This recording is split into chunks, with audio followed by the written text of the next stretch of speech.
You're in the mix. SKM presents Strictly for the Music Podcast. You are now live with the #1 podcast for all upcoming artists worldwide. It's the real deal. Strictly for the Music Podcast, a platform for all upcoming artists of all genres. Ladies and gentlemen, tonight we got a recurring guest from episode 133. Space Sedation, numerous hits such as LSD, Computerized Compassion, Goddess of the Night.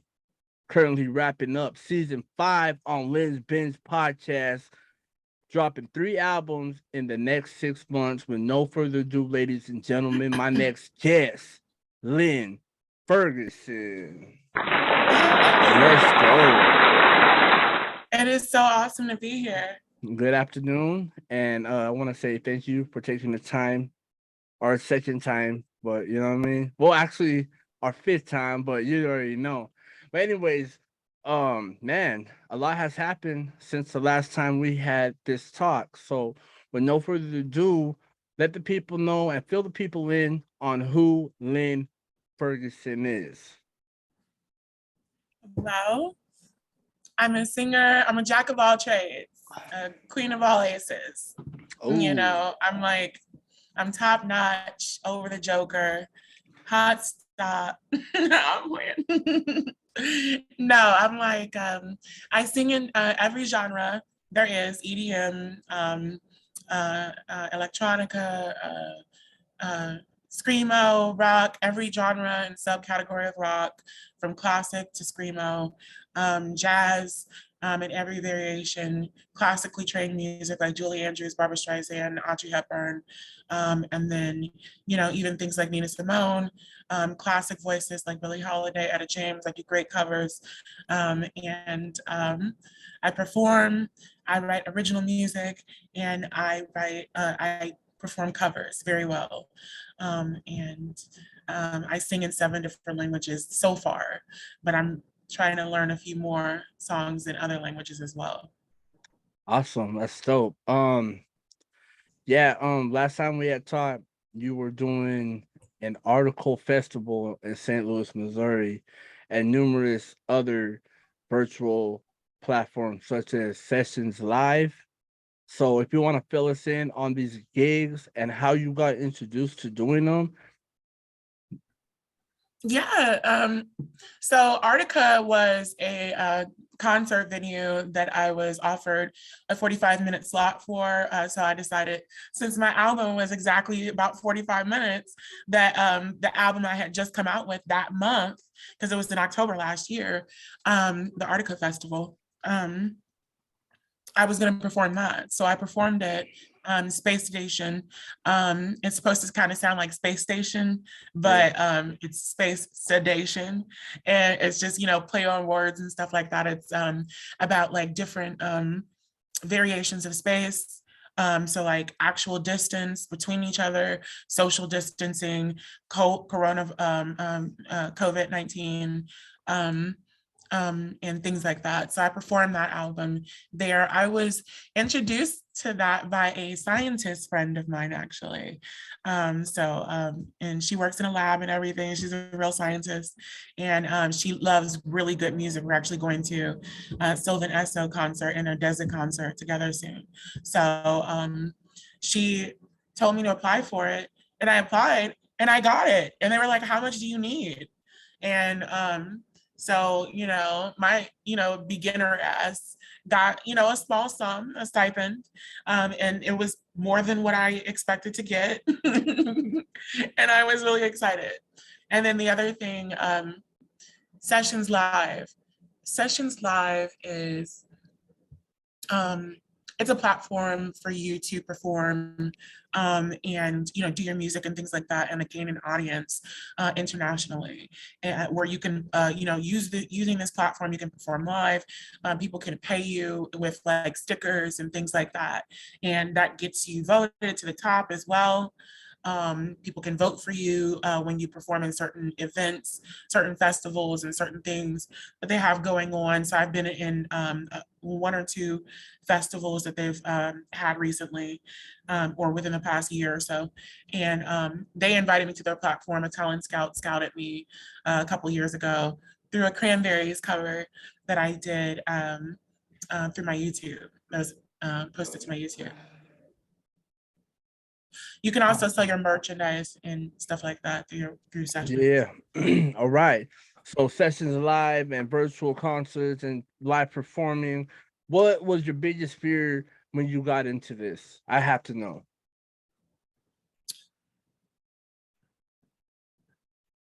My biggest fear, I guess it would be that, well, I'm kind of struggling between two of them. Which one is it? I guess it would be,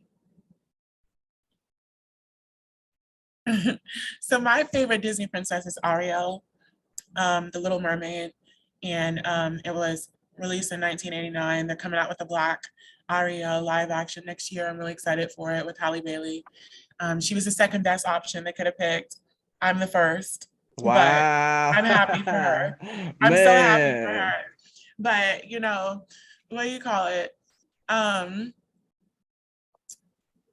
One of the things that's kind of, I guess, ironic about that is that she, in the movie, loses her voice. She gives it away to Ursula, the sea witch, because she wants to be a part of, you know, the world that she wants to be a part of. And it's kind of crazy because like I feel like cigarettes are my Ursula. And they're like trying to steal my voice away and stuff Wow. like that. So I think that's my greatest fear is that I'll become just like my, you know, favorite Disney princess and lose my voice. Wow. Okay. Man.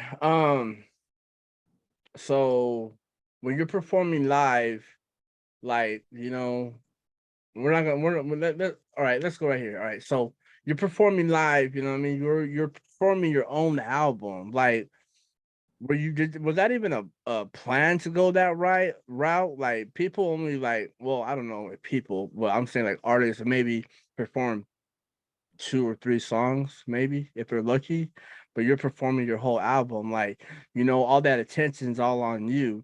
So what was the emotions you were going through at that time? Like, you know, because what your album was like 45 minutes? Mm-hmm.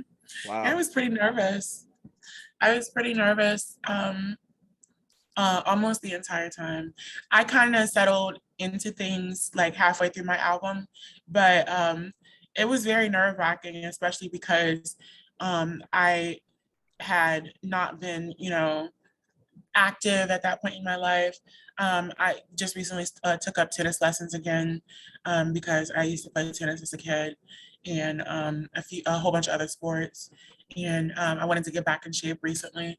So I wasn't really in shape back then. So like I was sweating a lot, which that's just a natural thing for me because I sweat a lot and it runs in the family. But what do you call it? I was just like, it was hard to keep up with a lot of the things that I do vocally because I'm used to like sitting down and like singing in my home, you know, in my little home studio situation. And like I had to like stand up and like I kept feeling like I had to like use the whole stage. But like Wow. at the same time, I was like, I don't know how to use the whole stage. I'm kind of scared. So Wow. Man, so was this your first time performing or were you performing before this? it was my I've performed many times before that. But it was still nerve-wracking because it was the first time in a while. And it was my first time performing. Well, no, it was just my first time in a while. But this table keeps squeaking. But what do you call it? Yeah, no, I was a child actress. So like I act too. I do vocal acting and um on-screen acting, on-camera acting, and theater. When I was I think I was like 12 years old, I was in My Heart Is Always Shaking, Afghan Women Refugees in St. Louis, which was is a play that toured for 9 shows, 3 weekends at in Xavier Hall at St. Louis University, which is one of the country's top universities. I was paid a stipend, and it went on to win Kevin Kline Award, which is one of the most prestigious theater awards in the Midwest. Wow. So tell us a little history of the award, like, for the people that don't know. What kind of award? Yeah. Like I don't know. I guess give an explanation on what the award means to the people that are participating in winning this award. Well, it means a lot. I mean, awards and achievement. Kevin Kline has been the winner of Kevin Kline Awards since the year 1989. Wow. It's a thing that has been going on for a minute now. Just 1 second. I can look something up for you. So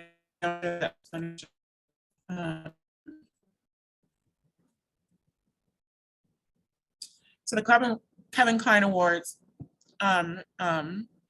were started in 2006. I'm sorry, I got it confused with Kline, different spelling, to recognize outstanding achievement in professional theater in the greater St. Louis area.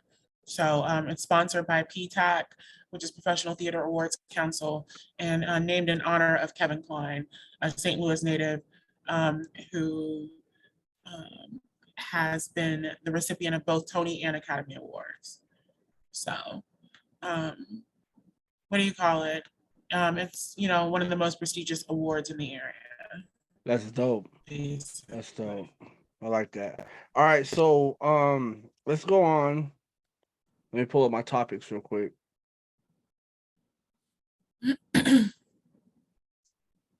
One second. Here we go, right here. All right. So biggest pet peeve. I gotta ask you that. Well, when operating through BandLab, one of my biggest pet peeves, but this happens on a lot of different platforms, like even YouTube and stuff, like someone will comment, but they won't. But it doesn't happen as much on YouTube. But basically when people will either comment on your work or on a post of your work, but they won't actually like the song. It's like, but one of my other main pet peeves is also when people don't know my worth and they try to talk me out of my worth, because I charge for collaborations, because when you hear my vocals, that it's going to cost them money to work with me, because wow. I mean, that's just what it is. Like, let's not pretend. Are we really gonna, DJ SKN, are we really gonna pretend? No, we're not. We're gonna keep it real. It's a midsummer night hour, and I'm thinking about you, babe, wanting you. I wish you could catch your jet plane. I know you would. Look, like, you cannot sit here and tell somebody who can write in multiple different languages musically, who can sing in those same languages, and who can also do anything that you want her to do in any genre, that she can't charge you $100 to a couple $100. That's dope. But people will get upset with me, and they will go off or say, dismissive things like, oh, I thought you was, about the music like I was about the music. Apparently not. And it's like, hey, name drop. How does money show, how does knowing your worth and knowing that you should charge for your services show an understanding that you have a business thing that and you have you know, a talent that you can, you know, generate revenue from, how is that not being about the music? Exactly. Man. So a lot of artists expect freebies from you, huh? Yeah. Wow. But you know, no, you're never gonna get it. Like, hey, Never just like do artists come to you and think, well, since I don't know, I'm just gonna say maybe it's a man that's coming to you and be like, hey, Lin, I need you to jump on this song, but do they like they're not gonna pay the fee, or are they just like automatically assume since they're a male they can have you jump on their song since you know what I mean they're the one in control or supposedly in control? Like, do you ever get like artists like that or no?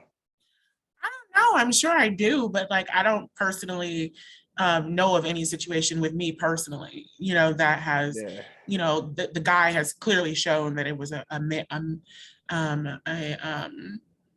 toxic masculinity thing. Like it was clearly defined that that's what it was, like, or a misogynoir thing. Like, in most cases with me, it just seems that people are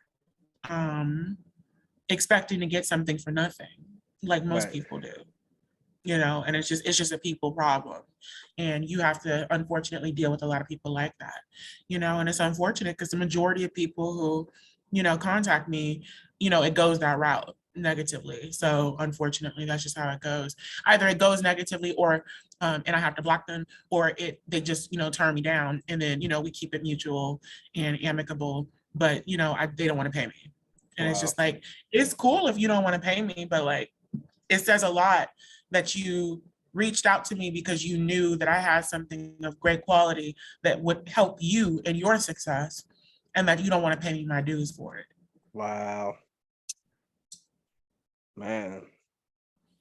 Because if I reached out to somebody and I was like, hey, I want to work with you, and they told me, hey, it's going to be about 150 for what you want, I'd be like, well, you know what? I'm going to save up and go ahead and do that. Or I would be like, you know, I can't afford that at the moment. Give me some time. You know what I'm saying? Like if I approached you, I really want you. Yeah, absolutely. All right, so here's my favorite topic. And I've been waiting for this because I love this. All right, Lynn's Bins podcast. Recently, you've been staying consistent and on top of the podcasting. I'm not gonna lie, and I'm just flabbergasted on how you managing to do 3 albums in 6 months, which we're gonna get into later. But you know, season 5 going to season 6, like wow. How long have you been doing this, and how far are you gonna take this podcast? to the to the limits, to the outer reaches of space, out there by the, you know, newly formed nebula. All right, Like, let's go. look, no, what do you call it? And what was the other question? You said, how far am I going to take it, and Yeah, what yeah. else about the podcast? Did you expect to be leading this podcast to this point where you're at right now? Um, no, honestly, I expect it to be further than where I am. You know, when I look at my stats and things like that, you know, but it is really cool. There are things within that that I didn't expect, like some really astounding things that like really took me aback. Like the fact that I'm here, let me pull it up. Let's go. Pull it up. The fact that if I look at the stats for my Anchor podcast. Yeah, ladies and gentlemen, don't forget Strictly for the Music podcast is on anchor.fm /S number 4TM. You already know. And we are sponsored by iTunes, or no, not iTunes, Apple Podcasts, Google Podcasts, all the podcasts that you can find. We there. This is Lin Binge. You already know. We're doing it. 89% of my audience is in the United States. I am also being listened to. The top leading under that is Germany. Germany, 4% Germany. of my listeners are in. Wow. I've got the United Kingdom. I've got the United Kingdom listening to me, India, Denmark, Canada, Brazil, Philippines, Romania, Spain, Ireland, Sweden, France, Italy, Netherlands, Uzbekistan, and Switzerland. So What? that shocked me. That I know I didn't think that I would be listened to by all those people from all over different continents. Well, that's awesome. I love to hear that because just as you, we're trying to reach them places too. You already know, Lynn. So, Lynn, with that being said, I want to get into a couple top episodes that have featured on Lynn's Bins, and I want to talk about the first interview you did that was a music artist. Tell us about that experience, please. Okay. Well, you know that was you, right? Nah, I didn't know that. Yeah. You were the first musical artist I interviewed. But and that was great. It was up until that point, it was either my second or my top like rated or watched episode. So, you know, people were very interested in what you had to say. Yeah. And also in that interview style that I was trying out at that point. But what do you call it? I keep forgetting your other parts of your questions. You asked me what was What was your my first music interview? And yeah, the I other think one. was there another It was one? something else. Yeah, it was another part to that question. Um, it was, and what was, I don't what know. I was, don't know. I don't know. Let's go on. Sorry. All right. So the music interview you did with DJ SKN, how'd that turn out? And how did you get him to do an interview?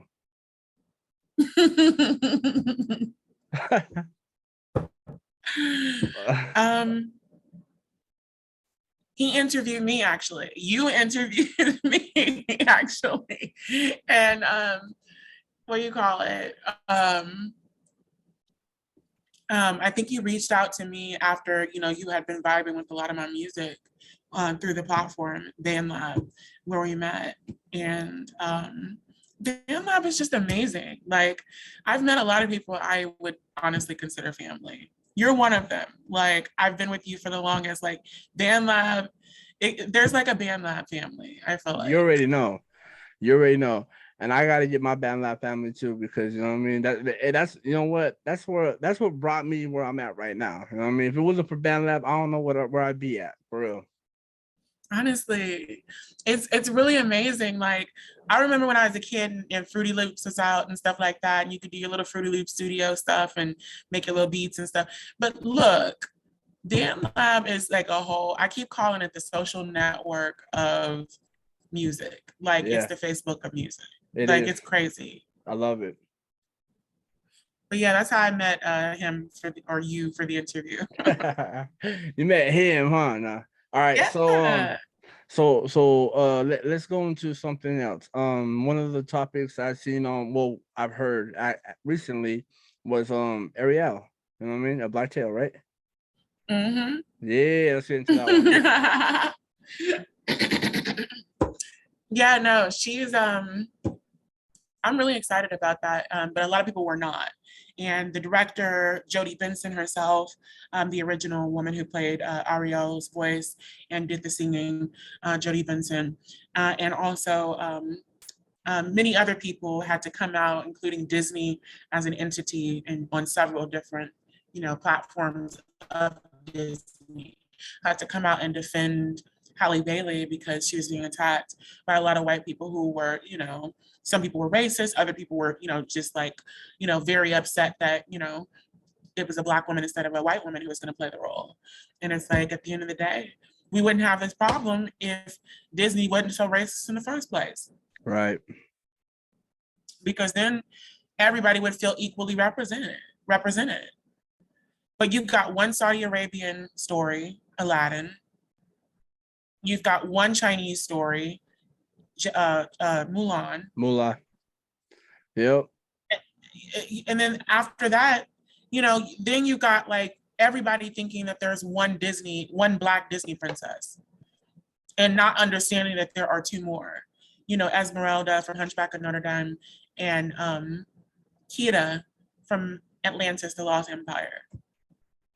Yeah. And people don't realize that Kira was played by the same voice who voiced the character of Susie Carmichael, the little Black girl in Rugrats, and she also voiced the character of the Black girl number 4 in Codename Kids Next Door. And she did a lot of different voices.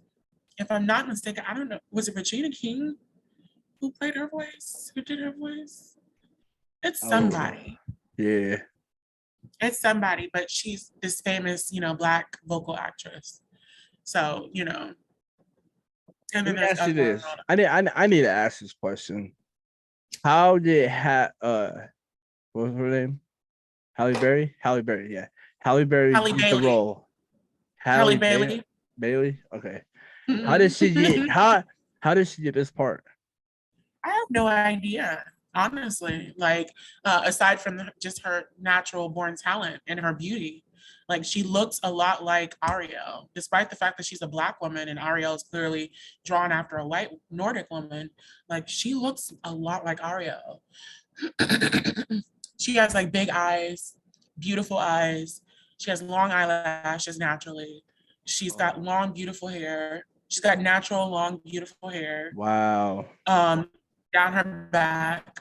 She's got a beautiful face. The shape of her face is perfect, just like Ariel's was. Like, she's got big lips like Ariel did, because for a white chick, Ariel has some big lips. And what do you call it? She's got the voice. She's got the innocence. I want to ask you this. I want to ask you this because I thought you said Halle Berry, but you're right. Halle Bailey. My bad. Excuse me. But man, I wouldn't mind to see Halle Berry too, but you know what I mean? But anyway, so her getting this role, I'm gonna ask you this. Is she like a new upcoming actor, or she's been doing this? Like, fill me in. Pretty new. She's pretty new. So they originally were known for being Chloe and Halle, she and her sister, Chloe. And I said they were originally known for being Chloe and Halle, she and her sister, Chloe. I don't know when they, hit the scene or anything like that, but I know that they've been on the scene for some years now. It's been within like the past 5 to 7 years. And they've been like super big for the past like 3 or 4 years. And what do you call it? Now they've kind of split off and they do their own separate music or whatever. And Halle Bailey is getting into the acting world. Wow. But they were taken under Beyonce's wing. So that's how that really took off. Wow. That's amazing. We'll never guess it. All right. So next, I want to get to some controversial stuff. So you already know what I'm going to ask you. Capitol Hillbillies. Capitol Hillbillies. And then after Capitol Hillbillies, can we get into Ferguson versus Ferguson? Because I want, you know what I mean? All right, sweet. Yeah. No, so Capitol Hillbillies was about the Capitol riots, January 6th, 2021, when the tens of thousands of white people, most of them racist, and a lot of them are part of white supremacist groups, it's been proven, and all kinds of alt-right stuff, stormed the Capitol, literally vandalized and rioted outside of, within, around the Capitol building, while the vote was taking place after being egged on by Donald Trump. Who was technically the president at the time. And, these people already wanted to cause some, wreak havoc. So Donald Trump was an excuse. But like, what do you call it? they killed police officers. Some police officers committed suicide as a result of the situation, and it's crazy because, you would have to, it just begs the question, well, why did police officers commit suicide after this happened?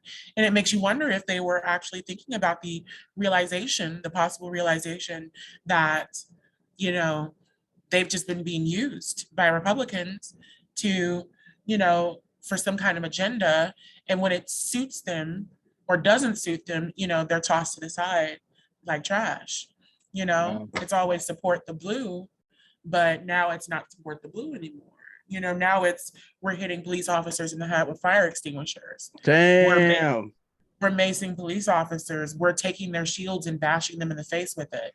We are, until they're bleeding and, begging for help. We're dragging police officers out and beating them in hordes. You know what I'm saying? Like masses of people just jumping in and beating one police officer at a time. And like it was some crazy shit. We're taking things out of the Capitol building, like the podium where the Speaker of the House stands, and, all kinds of stuff. Like we're taking files and documents. Trump just was arrested recently for taking documents, classified documents, to Mar-a-Lago, his home / resort, So let me ask you this. Will that be the next episode on Lynn's Bins? Like there are a few other things I might have to talk about first. I forget what they are at the moment, but I do remember some things caught my attention. What else is I going to say? The other one you asked me about, Capitol Hillbillies and Ferguson versus Ferguson. Yeah. Ferguson versus Ferguson. So that one was, am I mistaken? Which one is that one about? I'm fairly certain that one was about some family drama. My family is a little political. My stepfather is a representative in Missouri Congress. And his name is Mike Person. And he represents the 74th Ward, which is now about to be split into two parts of the 73 Ward or 73rd Ward. And they're going to get rid of the 74th Ward or something. But anyway, he lost his election, thank God, because he's a dumbass. Wow. And, fuck his bitch ass. And he kicked me and my mother out when my mother had let me come back to the manor after I was, down on my luck for a minute. I had just been, in need of a place to stay for a minute before I got into my new apartment. And I was looking for a place. And so I moved back just like his daughter has. And within that same day, he calls the police, makes a false police report saying that we tried to attack him, me and my mom. Wow. So they left. They left after, we all gave our statements because clearly nobody attacked him. And we had him on video too the whole time. So he showed them the video too. So then I guess he wasn't satisfied. So he had the police come knocking on the door at 3 a.m. It was 2:42, 2:43 in the morning.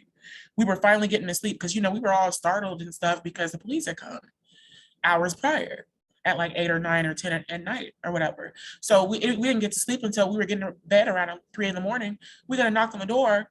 We're evicted. Me and my mom. Well, my mom is technically. I wasn't, but technically, but of course I'm going with her. But like, she had to hurry up and get a whole bunch of stuff and pack a bag, just to get a few things so we could get out of the house because of an ex parte protection order that he put on my mother, claiming that we tried to attack him. So that's what that episode is basically about, and how, he used Ferguson police because my stepfather and my mother have 10 acres in Ferguson. So this happened in Ferguson. He's representative of Ferguson, and he was using his power with judges and with whoever, police force and things like that, to concoct these stories and falsify these documents, which now he's paying for because he's not been reelected. He just lost his election, and he's looking a mess. He's been looking a mess. And what else? He Man. there's one more thing. Oh yeah. He you know, of course, is in the midst of, you know, the divorce with my mom. And now that's, you know, this is all going to be able to be brought up in that case and used as evidence as to why he is a fool and she deserves everything that she's asking for in the divorce. Damn. Man. All And it's just right. more ammunition for my book. Oh, you got a book coming out. Yes, indeed. All right. Give me 1 second. I need to pause the video because I need to get me a lighter. I'm sorry. One. All right. So Ferguson versus Ferguson. Gotta go check that out. So what were we on? What were we just on right, right now? Mm-hmm. Okay, so you know the podcast, you know, you got the podcast going on. Definitely I want to see this on YouTube uploaded because you know what I mean, you have a lot of content that a lot of people need to hear, and you have a lot of trending stories that's going around. So I think that'll give you a lot more viewership. And just the way you how you put your episodes out, I love it. Another thing, on top of that, on top of that, and you know what I mean, I'm out of breath by just saying all that. So you got a couple albums coming out in 6 months. You know what I mean. You got one coming out on December 1st and leading on into 2023. But right now, where's Lin Ferguson at with her music? Like, what can the people expect before you drop the album?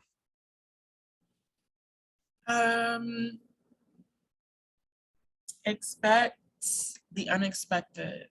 That's what you can always expect from me, and you know that personally because you kept up with me for a while, and I think this is the first time we've seen each other in real live though, Yeah, so that's really cool. this is But this is definitely the first time. in like 2 years, isn't that crazy? It's been almost 3 years. See how long it took me to get where I'm at right now? I'm Same telling you, here. the struggle is real. Like I never expected to even be where I'm at right now. Never even thought I was gonna be on camera. You know what I mean? But then I'm like, man, that's the only way is to do videos. You know, and I plan on doing a lot this upcoming year with video. So expect a lot of video interviews on Zoom. You already know. We got Lin Ferguson in the building. You already know. So new album dropping. New album dropping. Space Sedation was November 8th, 2021. And I want to ask you this. What is the most requested song on the album? What are people feeling on that album? Mostly, which ones is it? Disco Ballin' Studio 69, which is like a 70s, 80s themed disco song, funk song. And then what's the other one that's really doing well? Surf My Turf. Surf My Turf is the one that has the most plays so far. Dope. All right. So Space Sedation, man. You performed the whole album, you know, and I know you got a lot of clips of you performing on your YouTube channel. So Yeah. let me ask you this. Is you do you have someone that supports your music who's all the way in with you that helps you to do these videos, or do you just like do it on your own? No, I just do it on my own. Like it's just like what I'm doing right now.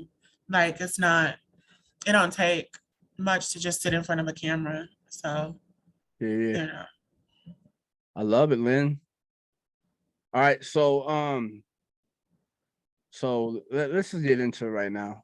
I cannot stop waiting. All right, so um album album December 1st. We got 2 dropping. If you want to elaborate on the first, go by all means, go ahead and get into the second, and we'll go into 2023 after that. So December 1st of this year, I'm dropping my EDM album and my Christmas album, both on the same day.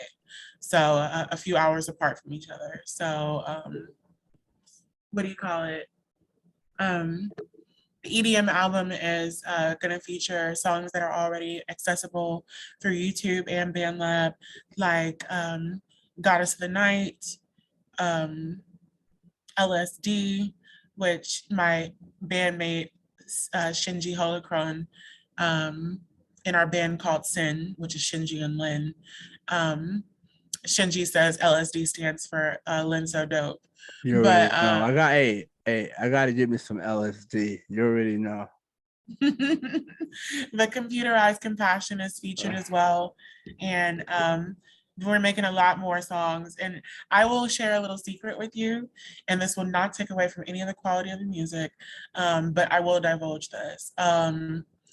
I've only got 3 songs written so far for this 15-song album, EDM album. So y'all know that, okay? You know that now. So like, just know when you hear it on December 1st, just know how much effort I put into that and Shinji put into it. Shinji's got a lot of the instrumentals already done, so he won't have as much to do, but he's still gonna be working his ass off.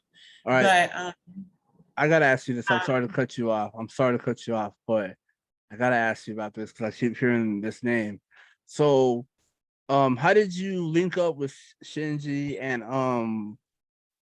what was the whole plan? Was this like a 1-song collaboration, or how did this turn out to be a whole album? He asked me to do a song that I had never heard before, but it was so cool when I heard it. I wanted to do it too. And it was called Private Life. And it's originally by this guy called Oingo Boingo. And he's in the 80s. And what do you call it? So I did the song. It did pretty well. People liked it a lot. It got like 30 likes in like a day or so. And what do you call it? He was like, he left in the comments, like, you're open to work with me whenever you want, just let me know. And I was like, well, honestly, I'm down. I'm down to do a whole album. Oh, no. That's not what had happened. Then he invited me to this EDM track. And he didn't know I could do EDM yet, but like, I guess he figured I could. And because he had heard a lot of my other work and knew I did everything. So I did it, and we made Goddess of the Night. And that is one of my favorite songs when it comes to my originals. Wow. So what do you call it?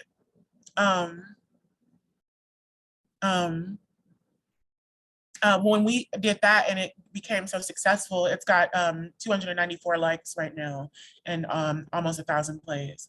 So it's almost got 300 likes and 1,000 plays.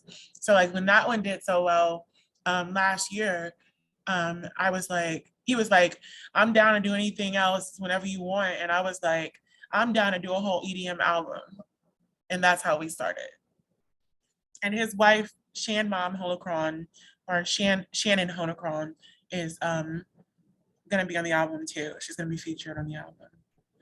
And then the Christmas album is gonna be 3 original Christmas songs and 7 covers, including All I Want for Christmas by Is You by Mariah Carey, which fans have been asking me to do. All right, let's get into it.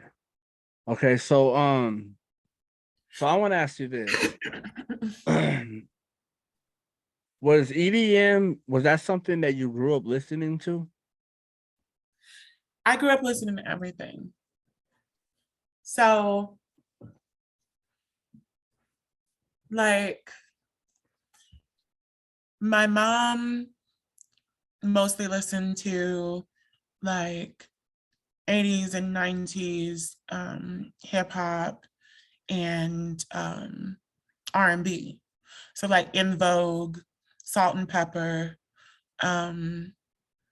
Chrisette Michelle, Jill Scott, Neo Soul. She loves Neo Soul. Jill Scott, Erykah Badu, Kareem Bailey Ray. My mom actually helped me develop my voice and learn how to sing with albums from Jill Scott, Kareem Bailey Ray, Chrisette Michelle, and Erykah Badu when I was like Wow. 12 and 13. But then my sperm donor um, raised me with like, and my mom had a little bit of country too. And then my sperm donor raised me with Evanescence, so like alternative rock, um, Sarah McLachlan, so like um, folk type music and stuff, rock music, um, techno music, EDM music. He listened to a lot of stuff, and then old school Motown music and stuff too. So, and then when I grew up, I just started looking into a lot of different kind of music, and I fell into those genres, and then I fell into all the other genres too because I grew up with so much different music that now I listen to every single genre, and I always have. Dope, dope, dope. All right. So, we got the EDM album coming out December 1st. Can we expect a similar style from Space Station? Will you add a little flavor to that too? The December 1st EDM album. Do you have can you tell us the title of it? So yeah, Space Station's already out. Space Station was Okay. released last year. But yeah, I don't know what the title is gonna be of the album yet. I don't think we know yet. All right. It might just be the name of the band, which is Sin. Sin. Oh we. All right. So Sin, December 1st EDM album. I don't know. I'm kind of thinking Human too. Human might be a good one too. Humanoid. Humanoid. Humanoid. Intergalactic humanoid. All right, so let's get into your upcoming show, August 28th in Imperial, Missouri, ladies and gentlemen. So, I mean, hey, do you mind promoting it on here and letting people know where the No. location's at? So August 28th of this month, I'm going to be performing at Sunrise, which is a breakfast restaurant, brunch restaurant in Imperial, Missouri. And I'll be doing, since it's going to be from like 10 a.m. to like 1 p.m., I'm going to be doing more like light music. So it's going to be like jazzy, like Amy Winehouse covers, Etta James, um, Barbara Wow, Streisand, Julie Andrews, stuff like that. And then some of my original music, like Coastline Dime and stuff. And then they have bottomless mimosas. So if you end up coming, it is gonna be awesome, whoever comes. right, I hear the food is good too. I'm gonna try it. man. Yeah, ladies and gentlemen, Imperial, Missouri, your girl, Lin Ferguson, will be live. So, hey, you better And pull I'll up. give you the dates. Here, let me get you the dates for the rest of the days that I'll be performing because they have me on the schedule for the rest of the year. Wow, let's go. Um, This is what I love to see. I love to see the growth, the networking, you know what I mean? Getting these different venues, you know what I mean? And you know what I mean? yeah. That's motivation, man. I don't care what anyone says. So uh,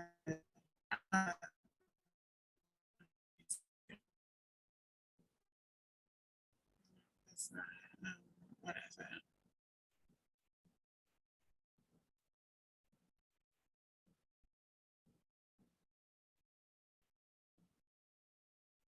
There it is. Okay. Um, So August 28th, September 11th and 18th, October 9th, which is my brother's birthday, and we're doing a memorial for him, possibly at Harris Stowe HBCU in St. Louis. October 9th and 30th, November 6th and 27th, and December 4th, 3 days after my album comes out. My album's coming out. Wow. There we go. There we go, ladies and gentlemen. Lin Ferguson, all her tour dates will be listed down below in the description. So, yeah, man, I love it. Look at you. You're doing it, huh? Man. All right, so my favorite part, our band lab, we already talked about. You almost hit into 6,000 followers. I don't know how many plays you got, but I think you got like probably over 60K, right? Just under 60K. Yeah, just under. All right. So, your time being on Band Lab and pushing out so much music, Lynn. Like I'm talking about. I mean, if you go all the way to your last stuff and your I don't know how long you've been on YouTube, but it's definitely been a journey for you. Been a journey for me, definitely. So, what's next? Well, what artists can we expect on a Lin Ferguson track? It just depends on who wants to pay me. You gotta get that money, huh? You gotta get the money. Yeah. I did free stuff for years. I've been with BandLab for a little over 2 years. I've done plenty of free collaborations. It's time for me to get some money. Wow.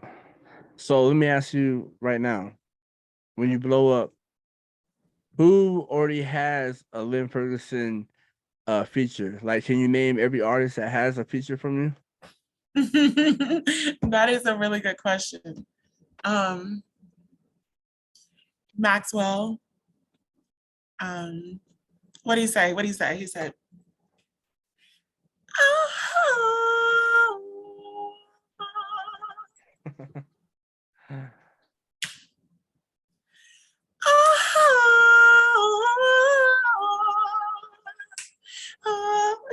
baby, that is the jam. Look, take all you can go. No, but look, Maxwell,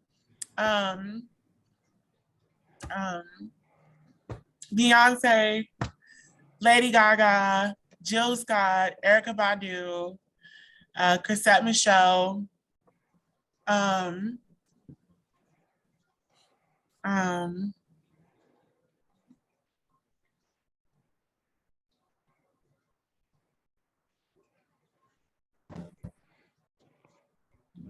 We lose whoa.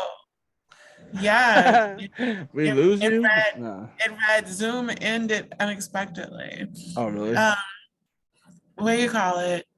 What else? Or who else? If Michael were still alive, if the lead singer of the Cranberries were still alive. So this is what you want to do? Yeah, these are people who I would definitely work with. Wow.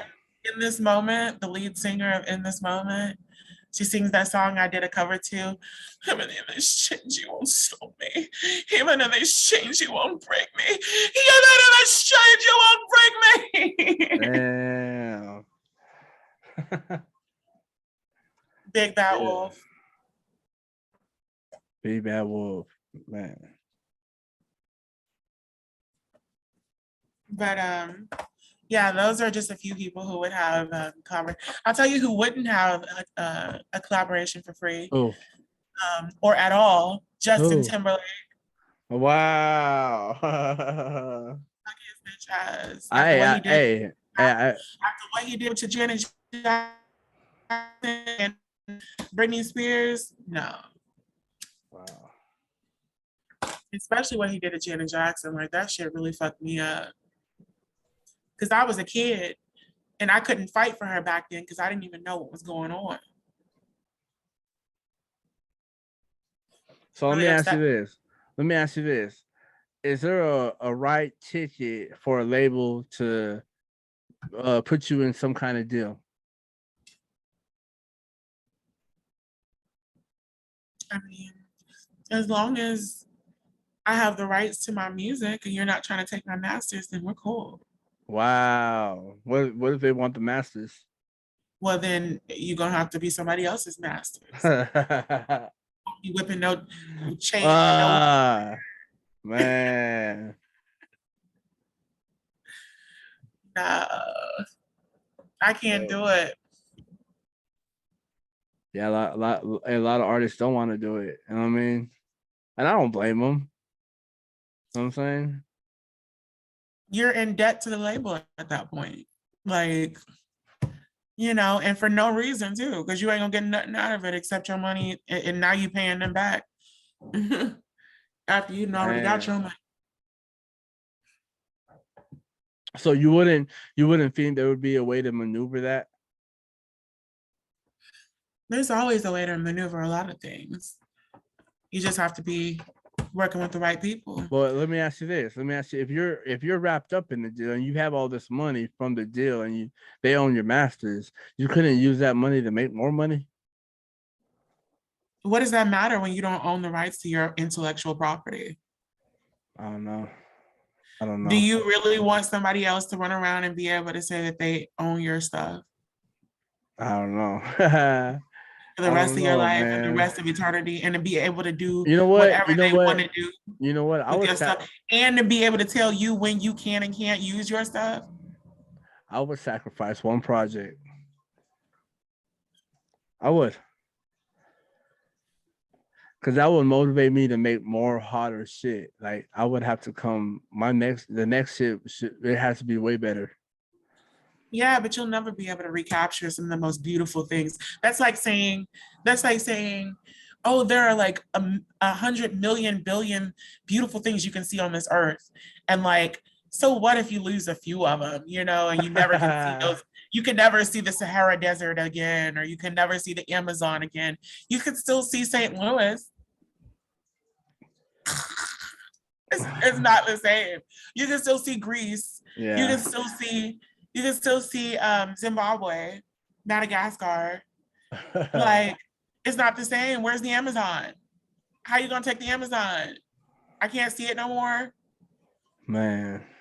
So it's like, when you make something as amazing as the Amazon, Yeah. or you make something as amazing as, some amazing music, you can do things that may be better or worse than that, or like up to par with that, but like you're never going to recreate that. Exactly. You have a point. You know what I'm saying? I didn't look at that like that, but you know what I mean? Me, I was just like, sure, if I was an artist and I gave out half decent ass album and sold that and make some better shit, you know what I mean? Maybe, you know what I'm saying? But you never know. I feel like these artists are smarter these days, and the things. Hey, I don't know. If we don't start taking a stand as artists and like demanding what we want instead of giving in to their demands, It's gonna be they're going to you're continue. gonna have more power. They're going to continue to have more power over us. So at one point, some of us in these newer generations have to like take a stand and be like, look, I'm not going to do it. Like, you can't have my. That's crazy. That's crazy. You gotta have you have to have full control of you. You know what I'm saying? Mhm. I feel But like if I made it, I own it. You can make money off of it. We can work out a deal where you make money off of it because you're helping me get it out there. But you don't have to own my shit to work with yeah. me. All right, so let's get into this right here. Because I think it's one of the biggest topics, and I like to hear other people's opinions. But like music, like, all right, so you already know you could stream your music, you could get royalties for your music. But wouldn't you want to have that music on you at all times, where when you communicate or you network with someone, people could be there to buy your merchandise? Like, you know, how do you feel about that? Yeah, definitely. I think everyone should have some kind of, if you're not going to have CDs on you, you should at least have a business card on you so that people can Yeah. easily see where they can find your stuff. Yeah, that was my next question was like the CDs, like, I don't know. I think it's a dead thing right now, you know what I mean? Like, well, what did you see people doing? Is it just all streaming now, or you It think people? is. Yeah, it It is. is. Even your grandmama streams. Your grandmama asks, Alexa, play, Run the World, Beyonce. Like everybody uses YouTube, the old people, the young people, the middle-aged people, everybody uses Spotify or Pandora, or iTunes or Apple Music. So, at this point, it is very rare to find somebody who has a CD player. Yeah. So I think the So best hey, thing for you to do is to carry a card. so what about like a USB stick? Like maybe it has your logo on it, and you have a couple songs on your thing. You know what I mean? On your USB stick, all you have to do is plug it in, and you know what I mean. I mean, I mean, that's a good option, but you not see everybody people has a doing it. computer. Not really, but not everybody has a computer. So there's that. Everybody has a phone. Exactly. Everybody has a smartphone. So Wow. if you give them You and know what? everybody's We always are controlled. We are controlled business species, cards. man. We are, but business cards have been around since well before the internet and Yeah. social media. And it still applies. It works with social media. All you gotta do is give somebody your little card, and then they have a pretty card or a cute card that they can look at, and they probably won't lose because it looks good. And then Yeah. they can look you up. So I'm gonna ask you this. So since you were talking about business and we're talking about marketing and stuff, I want to ask you this question. QR codes. Could you put a QR code with all your links to whatever you got? Maybe even if you got a website, just a QR code that goes straight to your links to everything you need. Um like allmylinks.com or whatever, where it has all your links to everywhere they can find you at. Like, could you put a QR code on your business card so if they scan it, it goes straight to what you want them to go to? Go to? Yeah, yeah, I could do it.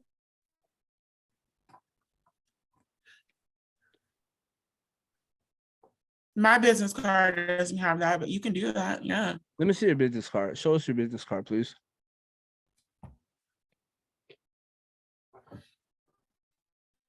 Let's check it out. So if you go to my Facebook, it's my cover photo, which is where I'm gonna go real quick. Look at you.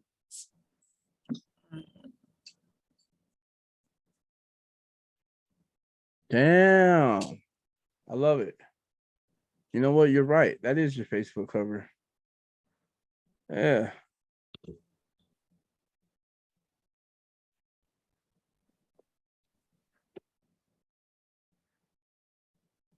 Pretty dope. Pretty dope. Mine will be kind of hard though. You know what I'm saying?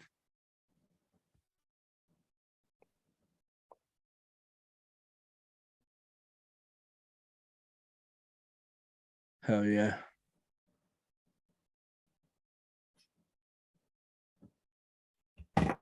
Yeah. Yeah, that's right. You know what? You're right. And that's something like, like, man, you don't understand. I mean, I do understand. What am I talking about? Running a podcast or doing any kind of thing, it's a lot of work. You know what I mean? Like, I knew getting into this that it was not going to be easy at all. I knew it wasn't going to be easy at all. But I want to know, how do you manage both? How do you find the time to maybe you're working, maybe you got to go put food on the table and you got to do what you got to do. But how do you manage the music? How do you manage the live performances? How do you manage the podcast? Like, do you have a schedule? Are you strict on your schedule? Do you not miss a date? Are you always on point? No, I don't have a schedule. So that's how I manage it, is just by um, letting myself do it when I want to do it. So like the Okay. good thing with me is I want to do it. I want to do a podcast. I want to make music. So like only so many days will go by or weeks before I want to do another episode or I want to do another song. So, you know, um, that's how I keep it going and keep doing what I do and stuff like that. Because all I do is go to work and make music. So Man, I love it. See, that's my biggest thing is when I get off work, I don't want to do nothing. You know, I don't. I mean, I'm telling you, especially during the peak season, when I'm getting my ass whooped. You know what I mean? And man, it's just I don't have the energy for it. You know what I'm saying? I mean, yeah, I could go get some energy drinks and I could go. You know what I mean? But nah, I'm good. I just want to rest, smoke a little, go to sleep, eat, and go back to work. You know what I'm saying? I'm sorry. And that's my biggest reason why I don't drop a lot is because, man, I've been busy. You know what I mean? And I love I money. feel you. You know what I'm saying? I feel you. And the only reason I do is because I love money. I love going to work, getting that you know, 8-hour shift and then at the end of the week, seeing that check, I'm like, man, well worth it. You Let's get do paid it weekly? again. Yeah. I do too. I love it. You know what I mean? But I Yeah, I love know. What do you call it? I I get don't paid know, weekly man. and I get commission and a Yeah, pretty good commission. hourly. So Wow, look at you. You doing it. See what I'm saying? yeah, I sell diamonds and gemstones and gold and silver.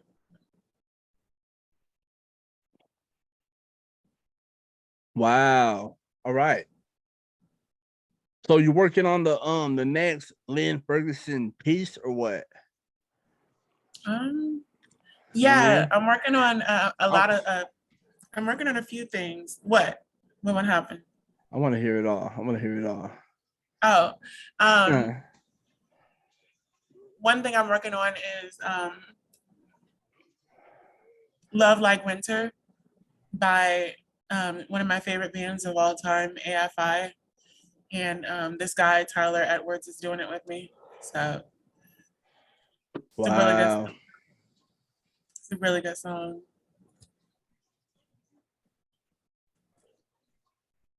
That's dope. Put your lips to the sculptures and surely to stay like winter. Oh, sugar night. I like it's in the blood. It's in the blood. I'm gonna live. Man. Let's get into computerized compassion. Initiating detonation sequence in five, Uh, five, five, four, three, two, two and a half, 2 3/4, one, one, one. right. That shit goes hard. That is like literally my favorite one that I've made so far with Like Shinji. I gotta admit, like you would never expect what you should do on BandLab. You know what I mean? And you do this all from your phone, huh? No, I used to. The first Oh, like first year and a half, a lot of some of my greatest, productions, yeah, I did do through my phone. But for the past like almost 2 years, yeah, I've been doing it through the computer I'm talking to you on right now. damn. All right. It's a Lenovo 5G. I just use my computer and my headphones. Oh yeah. But yeah, computerized compassion is the shit. Yeah, it's dope. You know what I mean? And I would recommend if you barely tuning into Lin Ferguson now, go to one of these tracks because we got two more after this. Um, your favorite, Idioms come Goddess of the Night, Hillary. man. No, my favorite's Computerized Compassion, but Goddess of the Night is definitely my second favorite. I mean, I don't know. It's so hard because you know what? I love Computerized Compassion, but you know, Goddess of the Night is dope too. But I think the next one's even doper. Goddess of the Night is, yeah, everyone's loving the next one, the newest one. Goddess of the Night is, it was just really good. I was like really thinking about like Matrix 4 coming out, and I was really excited for it. And also a little scared that it would not turn out too good. And then what do you call it? You know, I saw a trailer and I knew that they were using White Rabbit for the soundtrack by Jefferson Airplane. And so I was also thinking of Alice in Wonderland. I was also thinking of Kill Bill when I created that song. So that's why the end, there are a lot of references throughout the song, but that's why in the end, especially, it's like, drop to your knees as she makes you out. The sickness you get when you take the pill. Black cut, so you better make that too. All just a dream that she made you feel. Break the seal. Dress to kill. Slay a beat harder than Black Hill Bill. Don't retreat further, brother. Hang chill. But yeah, it's like, you know, slay a beat harder than Black killed Bill, than Black Mamba killed Bill. What else was it? Black Cat Scene, better make that too.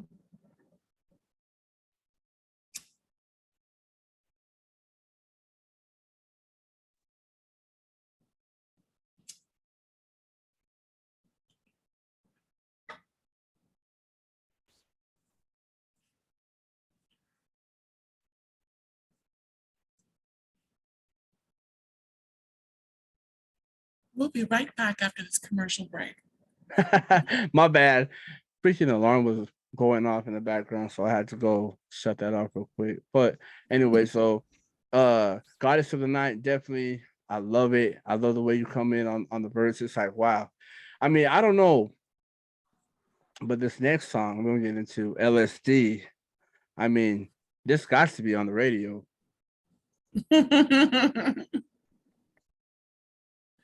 Yeah, I love LSD. It's doing pretty well. It's just basically about how Then so dope. it's basically about how people are like copycats and everybody's making the same type of music and nobody's taking a chance and taking a risk with something different and new and outlandish like LSD, which features at least 3 or 4 different genres in one song. You know what, that's just crazy. Wow. I believe it's EDM, classical, pop, rap. Yeah, those are the very few that are in there at the very least. EDM, classical, pop, and rap. Yeah. And LSD. Love it. Love it. LSD, Lin so dope. You already know. So I'm gonna ask you this. You have any special shout outs you want to give? Is there anything that I didn't mention in the interview that you want to speak about right now? No, I think you got everything. And I will shout out Shinji Holocron and his wife, Shan Mom, and I don't know who else is in, but they have a band called Fantastic Android. And Wow. that is pretty good, some pretty good music. If you like the EDM stuff that I've been coming out with, you'll like that stuff too, probably. And I also want to shout out Lil Vino. It's LIL_VINO. She's really good. And Who else? Um, Milky Fun or Emotions. And who else? Um, Miss Cherry for you. Miss So Cherry, yes, Miss man. Cherry. Shout out to M Miss Cherry, man. She's dope yes, too. MZCHERRY, the number 4YA. Miss Cherry for you. And then one last person. Just a shout out. Uh, I guess that's it for now. All right. Final words. You want to plug in all your social media links, let everyone know where they can find you. Yeah, just type in my name, Google me, or and spell it right. It's LIN, or you can find me through Lin Tennyson, LIN10USON. There you go, ladies and gentlemen. Lin Ferguson. Shout out to you. Shout out for you to come back on the podcast and give us an update. You know what I mean? I know you got a lot of things going on, and congratulating on you on your milestones, 3 albums in 6 months. That's definitely a milestone. If that's not, I don't know what is. So yeah, Space Station 2, man. Another classic, you know what I mean? So we're gonna have all the links in the description down below. Make sure you're sharing this content. Post it on your live feed. If you watch through the whole interview, you better share it for real. Subscribe, and you better be subscribed to the channel too. And you already know the rest. So yeah, you already know Lin Ferguson, August 28th, 10 a.m. to 1 p.m. You already know. She'll be live performing. Hopefully she puts some clips up. If not, you know what I mean? We'll figure something out. But yeah, shout out to you.